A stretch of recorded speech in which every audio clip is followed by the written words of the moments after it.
story you are about to hear is true. The names have been changed to protect the innocent. Fatima Cigarettes, king size, extra mild and soothing, brings you Dragnet on both radio and television.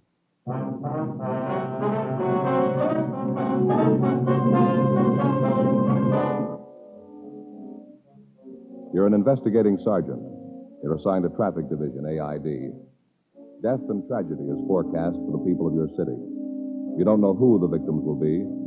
You don't know how many there will be. Your job? Try and stop it. Compare Fatima with any other king-size cigarette. Yes, compare Fatima with any other king-size cigarette. 1. Fatima's length filters the smoke 85 millimeters for your protection. 2. Fatima's length cools the smoke for your protection. 3. Fatima's length gives you those extra puffs, 21% longer than standard cigarette size. Fatima gives you more for your money. And in king-size Fatima, you get an extra mild and soothing smoke, plus the added protection of Fatima quality. Buy Fatima in the bright, sunny yellow pack.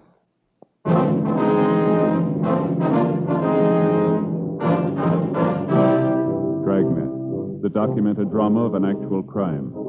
For the next 30 minutes, in cooperation with the Los Angeles Police Department, you will travel step by step on the side of the law through an actual case transcribed from official police files. From beginning to end, from crime to punishment, Dragnet is the story of your police force in action. It was Thursday, July 3rd. It was warm in Los Angeles. We were working the night watch out of Traffic Division, accident investigation. My partner's Frank Smith. The boss is Deputy Chief Caldwell. My name's Friday. I was on the way back from the scene of the accident, and it was 9:42 p.m. when I got to Georgia Street Receiving Hospital, second floor.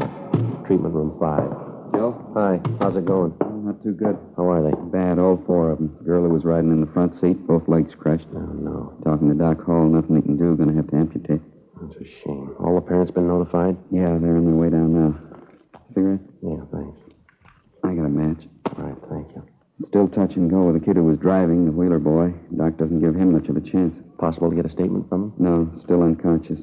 They get pictures of the wreck, all right? Yeah, they did. The car the kids were in laid down 207 feet of skid marks. From the condition of the car, it's a wonder any of them are alive. Not a straight piece of metal in the wreck, Frank. How about that couple in the sedan they sideswiped? Doctor isn't sure. Both have internal injuries. Woman's right leg is fractured. Man has a possible concussion. Lousy thing. Every one of them's old enough to know better. What made them think they could get away with it? Oh, hi, Doctor. Friday? Any change, Doc? Which one you mean? The Wheeler boy? No, still the same. The other three kids are doing a little better. It's a shame. None of them are more than 14, 15 years old, are they? Both the girls are 13. The Wheeler boy's 16, the other boy's 12. Yeah. Pretty young to be out alone burning up the streets. How'd it happen? Well, one of the girls told us that the Wheeler boy picked up the three of them about 8 o'clock tonight, asked them if they wanted to go for a ride in his father's new car. Well, they thought they were going down to the neighborhood drive-in for a Coke. Yeah. Well, the girl said they drove around the neighborhood for a while. Wheeler boy was bragging about what a good driver he was, how fast the car'd go. Kept telling the kids that he could drive as fast as his father did. Yeah. From what I hear, it's too bad you can't hold the father. Yeah, it's pretty obvious he didn't set much of an example. Well, the girl told us that the Wheeler boy drove down to the highway. She spotted a police car behind him and told the Wheeler kid to slow up. He said something like, "My father outran a cop the other day. If he can do it, I know I can." Well, the kids pleaded with him to pull over and stop, and he wouldn't listen.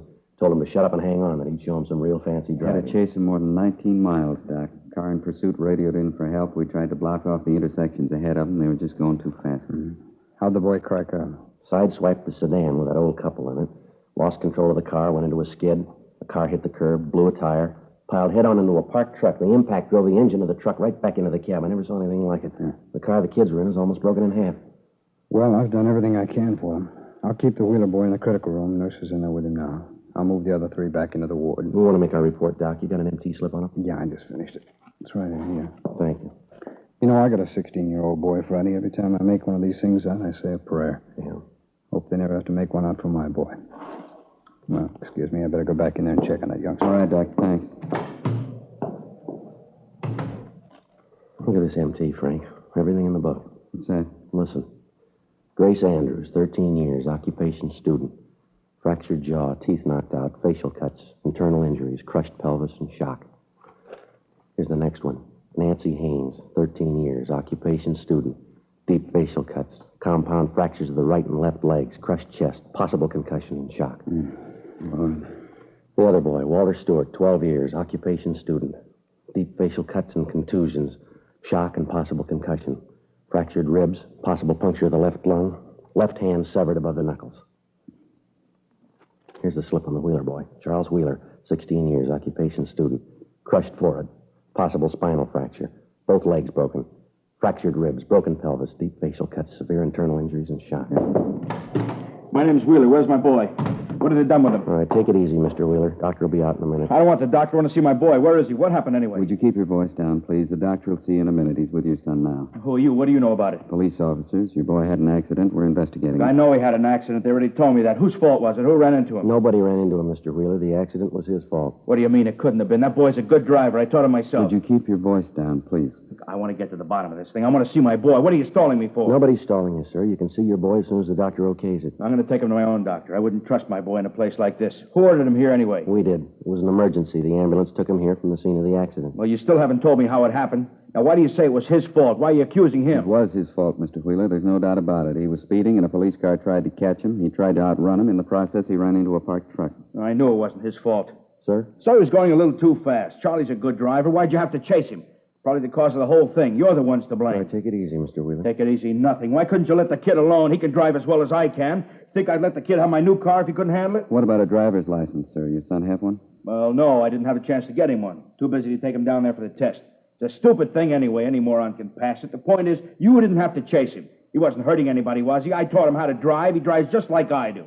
He's a fast driver, but he's a good one. I ought to know. Our radio cars had to chase your boy 19 miles, Mr. Wheeler. 11 cars chased him. Your boy was endangering the life of everybody on that highway. In a 25-mile-an-hour zone, he was clocked at better than 70 miles an hour. At one time, we figure he must have been doing better than 90.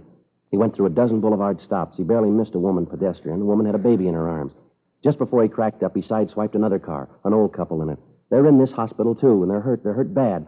Now, you go ahead inside and make those two old people believe your son's a good driver, that he was just having some innocent fun, will you? It's not all his fault.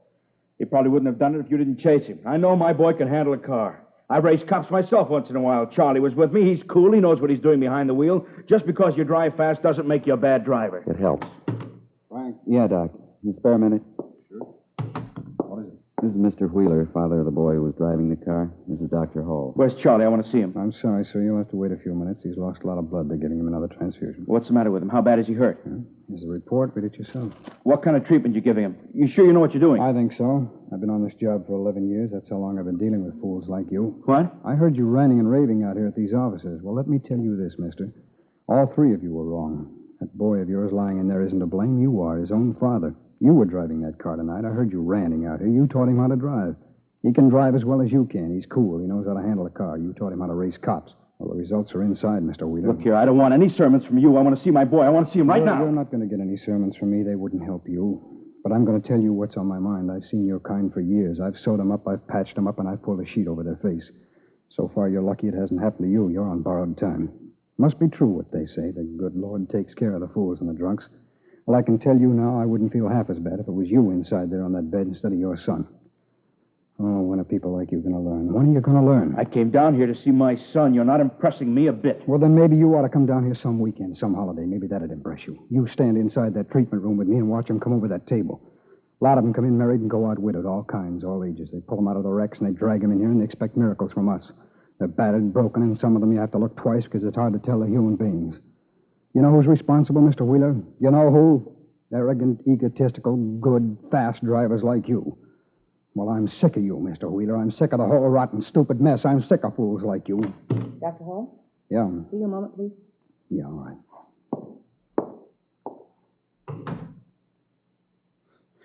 Sure makes himself out an expert, doesn't he? He preaches to everybody who comes in here? No, matter of fact, he's usually pretty quiet. Well, what's the matter with him? Get on the wrong side of bed? Maybe this will explain it. He's got a 16-year-old boy of his own. Well, what's he beefing about? It's my kid that's hurt, not his. Every kid he treats is his. Mr. Wheeler. Is it all right? Can I see Charlie now? Yeah? Thanks. I'm sorry about everything, Doctor. I really am. I'm sorry. So am I, Mr. Wheeler. Your boy's dead. When George Wheeler recovered from the initial shock of his son's death, we told him it was necessary that the body be removed to the county morgue where an autopsy would be performed the following day. After that, his son's remains would be available to a mortuary of the family's choosing. Frank and I drove back to the office where we filed a 311 dead body report on 16-year-old Charles Wheeler. After that, we called the coroner's office and notified them to pick up the body at Georgia Street Receiving Hospital. 10:35 p.m. We left the traffic division garage and went back on the air. We were cruising the central area. 10:53 p.m. We got the call. Aliso and Spring, ambulance follow-up, victim of a hit-and-run driver. We were within a block of the call. Must be it up ahead, Joe, on the corner. Oh, yeah. You can pull up any place right here, I guess. All right, come on. Slide out my side, huh? Yeah. Let us through, please. Police officers, excuse me. Pardon me. I wonder if I can get through here, please. Excuse us. Doctor? You fellas doctors? No, we're police officers. Oh, yeah, I see. Where's the ambulance? Be here in a minute. How'd it happen? The old man was trying to cross the street. A bus hit him. Yeah, look at him. Terrible, poor old guy. You work around here? Yeah, I sell papers right over in that corner over there. My name's Harry Johansson. You want me for a witness? Frank, get his name and address, will you? I'll check the old man. Yeah, right. All right, now don't move around, Dad. Don't try to get up. The ambulance will be here in a minute. I'm hurt bad. It's a terrible pain in my back. Your legs hurt you, Dad? No, I don't feel a thing in my legs. It's just my back. I got a terrible pain. What's your name? Clyde Logan. Where do you live, Dad? Over there, just up in the corner. Apartment 37. Hey, could you go over and see Leona, see if she's all right? She's going to be awful worried. Yeah, we'll take care of it.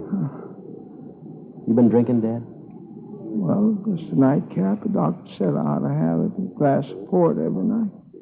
I was just on the way home when it happened. Oh, my back. You sure it was just a glass of port, Dad? Yeah, that's right. I never touch anything but that glass of port before I go to bed. See, would you please send somebody to see about Leona, apartment 37? She's going to be awful worried. Yes, sir. We'll take care of it. Oh, this feels terrible. I got to get up. Help me up, will you, officer? All right. You sure you feel up to it, Dad? I don't know. It's an awful pain in my back. I know I'm not supposed to move till the ambulance gets here, but maybe it'll go away if I stand up. All right, sir. Here you go. Easy now. All right. Frank, see you in a minute? Yeah. Cancel the ambulance, will you? We won't need it. Cancel it. Call the wagon. Yeah, all right. I'm going to get help, Sergeant. Are they coming for me? Yeah, you're going to get help, Dad. It's on the way. I come to the corner here and I started to cross over. And what do you think? Right out of nowhere, this big red bus come up the street. Must have been going 60. Hit me and kept right on going. I thought for a minute there I was gone for sure. Did you say it was a big red bus? It's red or blue. What's the difference? They run me down. Oh, look at that. Get the ambulance quick. Look at that. What's that? My shirt front here. Look, it's all red. It's blood. Get some help. I'm bleeding to death. Get some help. Oh, there's a sharp pain in my ribs. Well, let's take your coat off here. That's the idea. That's better. The pain's gone now. Well, I don't know what your blood type is, Dad, but you're bleeding port wine. Oh, no. Worse than you thought it was, Dad. You broke your bottle of port. It's all wrapped up in papers, too. It's a wonder how it happened. Just look at my brand new shirt, all that good wine. Joe? No, I canceled the ambulance, called communications for the wagon. What's the score? Say, would you please send somebody up to my place to see Leona? It's apartment 37, building right up in the corner. Please look after Leona. Yeah, we'll tell her, Dad. Oh, say, when you see her, would you please give her this? What's this? Piece of liver. Leona just loves liver. I didn't know you were married, Clyde. When did that happen? I'm not married. Well, then who's Leona? That's my cat, the best friend I got in the world. Say, where's the ambulance? No, there's not going to be any ambulance, Dad. We got a car coming instead. But I'm a sick man, Sergeant. I need an ambulance. You're a hit-and-run victim every time you get enough port wine, Dad. I don't know what you mean. It's a glass of port every night. That's all I ever take. What time do you think it is now? Time? I don't know. I went over to Jack. It's about 8 o'clock. Must be 8:15, 8:30. Why? It's 10 minutes past 11, Dad. You're overdue. I don't get it, Joe. What's the pitch? Don't you know him? No, I don't think so. Clyde Logan. Got an arrest sheet as long as your arm. Somebody down at Central tagged him with the name Hit and Run Logan. He's a town character. Well, what's the idea of the hit-and-run story? Oh, he likes attention. Every time he gets loaded, he likes to ride in an ambulance with a siren wide open, so he lays down on the street, pretends he's been hit. I see. Every city's got at least one of them, I guess. Some of them turn in fire alarms, some of them confess to murder, some of them just beat their wives. Clyde likes to be a hit-and-run victim. See, what are you going to do? You're going to lock me up? No choice, Dad. I suppose not.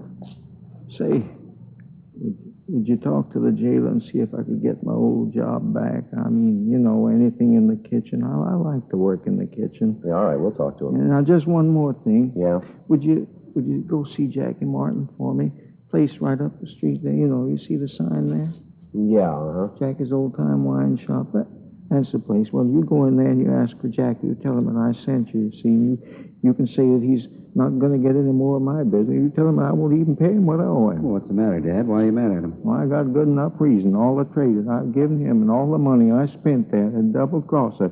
He can't keep customers that way, and he'll find that out. What do you mean, Dad? Well, look, right here on the sidewalk. Yeah? Jackie Martin, him and his cheap bottles.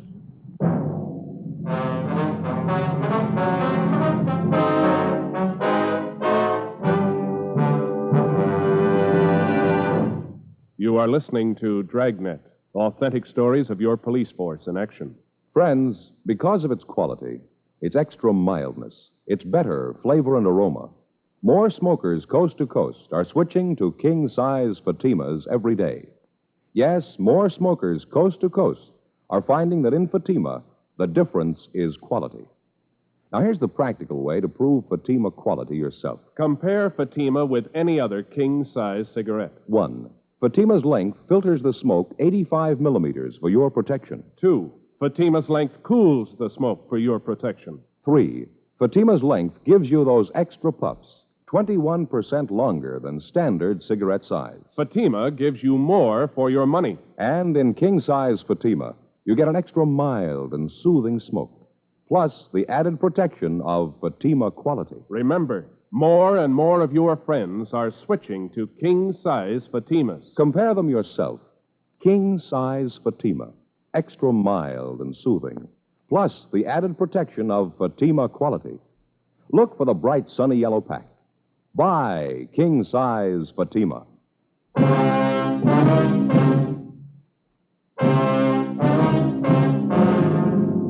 Thursday, July 3rd, 11:30 p.m. There was still half an hour to go before the July 4th weekend even started. But in the last 7.5 hours, Central Traffic had answered 13 major accident calls. 4 of them were fatalities. If it was any indication of the next 72 hours, the 4th of July weekend was due to spell death and tragedy for more people than we figured. 12:10 a.m., we received another ambulance follow-up call, this time at 11th and Georgia.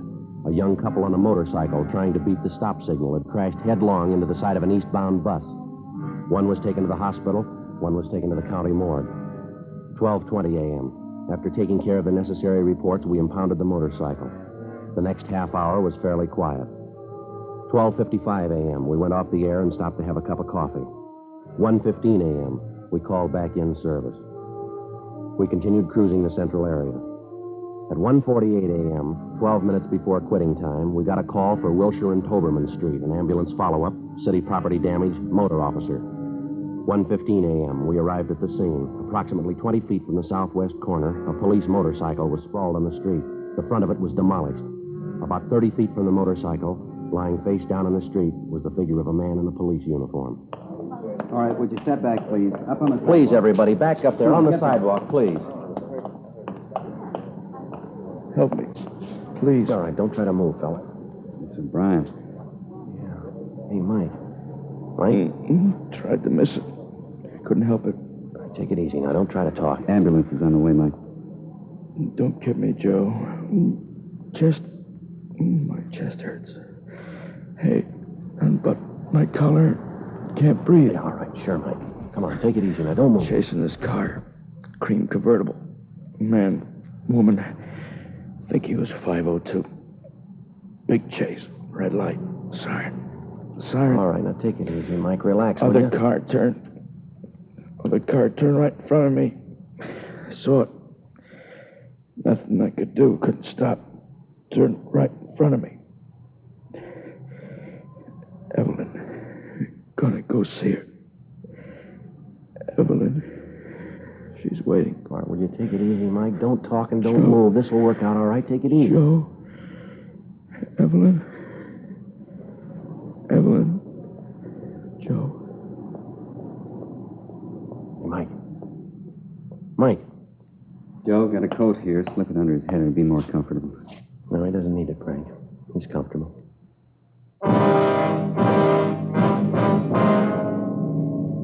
1:57 a.m. The ambulance arrived, and O'Brien's body was removed to the county morgue. Photographs were taken, diagrams were drawn, and statements taken from the witnesses. A truck from Central Garage arrived and started removing the dead officer's motorcycle. Frank and I went over and started interviewing the driver of the car which O'Brien had collided with. She identified herself as Corrine Norton, a bookkeeper at a South Los Angeles defense plant. I was making a left turn, that's all. Next thing I knew, he hit my car.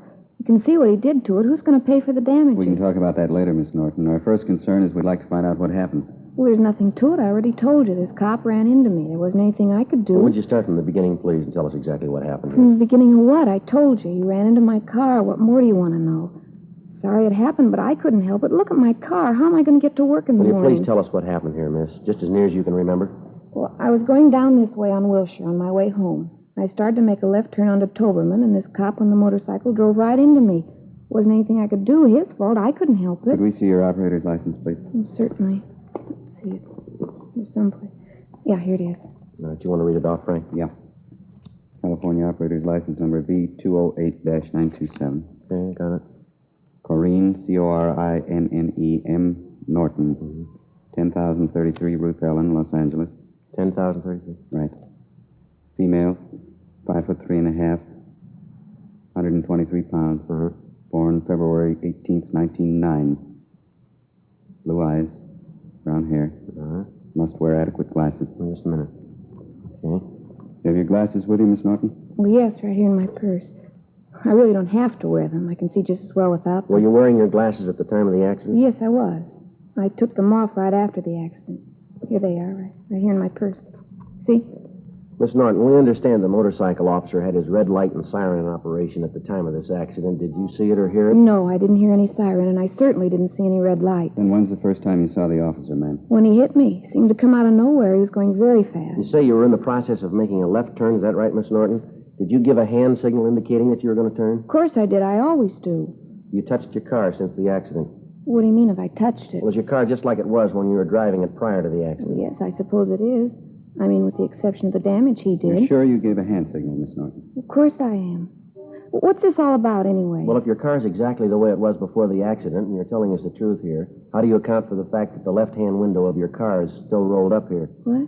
The window of the driver's side of your car there, it's closed tight. You couldn't have made a left-hand signal, now could you? What? I don't understand it. I'm sure I made a signal. I think so, anyway. Are you trying to say I'm to blame for that cop's We're death? not trying to say anything, ma'am. We're trying to get the facts here. Well, you certainly have a funny way of doing it. What do you call facts, anyway? Trying to incriminate me in this thing? I was making a left turn and he ran into me. It's as simple as that.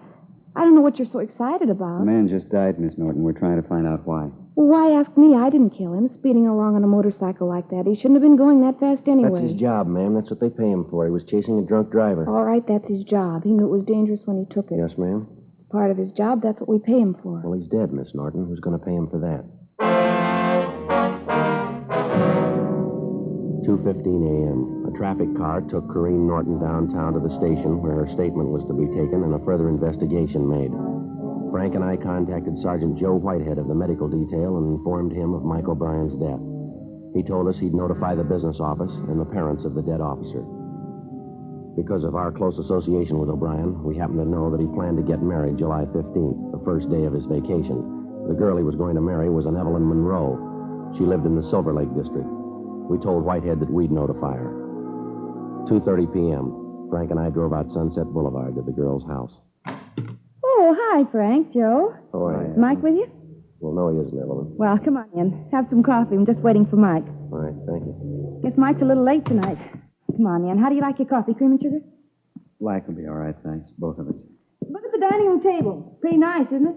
Yeah, well, it's very nice. Nicest wedding presents I think I've ever seen. Didn't know we had so many friends. You see what the boys in the motor squad sent us? Electric mixer, all the attachments, too. Yeah, we see him. Very nice. What's the matter, Joe? Hard day?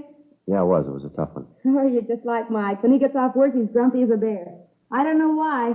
Nothing tough about your job. You ought to work for the man I work for. Coffee's coming right up. Joe, you're going to have to tell her I can't. Do me a favor. Yeah, I'll try. Here you are. I think you ought to like these donuts. I get them at the bakery down the street. Mike's crazy about them. Would you sit down, Evelyn, please? I'd like to talk to you. Oh, sure, Joe. You sound serious. What's the matter? It's about Mike, Evelyn. Mike? What about him? He wanted us to come by and see you. He was hurt tonight. Oh, no. Was it bad? Yeah, I'm afraid so. What happened? Where is he? Can I see him? No, not now. A little later. What happened? They told his mother and dad? Yeah, Evelyn. Joe Whitehead's out there now. Joe Whitehead, medical detail? Yeah, that's right. He usually doesn't go out right away unless they're dead. Joe? Joe, tell me the truth. What's happened to Mike? What's happened? Well, he's dead, Evelyn. No. It isn't the truth. He can't be dead. He was chasing a drunk driver over on Wilshire. Woman turned in front of him. Couldn't get out of the way. Didn't have a chance to lay his bike down. Sorry. It's not true. Can't be it's not true. He called me at 11. He'll be here at any minute. He'll be here any minute. Mike. Mike. Oh, Evelyn, please. There's nothing you can do. Nothing anyone can do. If crying would help, I'd cry with you. But it's not right. It isn't right. Why should he die? Why should he? I'm sorry. Went fast. He didn't suffer. Talked about you. The last thing was about you. Hard to realize. I can't understand it. I can't. There's no reason for it. No reason for a lot of it. Why, Joe? Why did he have to die? Why did he? Oh, I don't know. I got an idea, maybe, Evelyn. Why? Somebody forgot to put out their arm.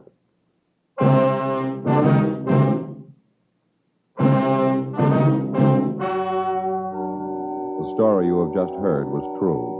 The names were changed to protect the innocent. On October 2nd, an inquest was held at the county morgue, city and county of Los Angeles, state of California. The coroner's jury returned a verdict of excusable homicide in the death of motorcycle officer Michael O'Brien. In a moment, a word about another trial. Now, here is our star, Jack Webb. Thank you, George Fenneman. Friends, I know a lot of you listeners have taken my advice and switched to Fatima's. Now, if you haven't, how about comparing Fatima this weekend for sure? You see, Fatima quality stands out by comparison, and that's why I ask you to try Fatima's. Compare them with the king-size cigarette you've been smoking. You'll find Fatima's give you more for your money, an extra mild and soothing smoke, plus the added protection of Fatima quality. Remember, king-size Fatima's in the bright, sunny yellow pack.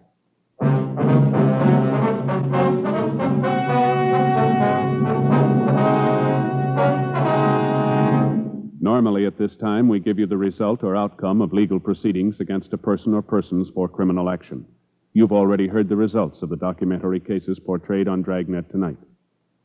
4th of July weekend is at hand. 40 million automobiles will drive 5 billion miles. Please make every mile a safe mile. Be considerate of the other driver on the road and have a happy weekend.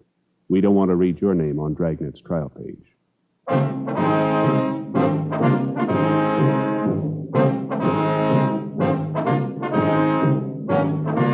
You have just heard Dragnet, a series of authentic cases from official files. Technical advice comes from the Office of Chief of Police W.H. Parker, Los Angeles Police Department. Technical advisors Captain Jack Donahoe, Sergeant Marty Wynn, Sergeant Vance Brasher. Heard tonight were Vic Perrin, Stacey Harris, Vic Rodman. Script by Jim Moser. Music by Walter Schumann. Hal Gibney speaking.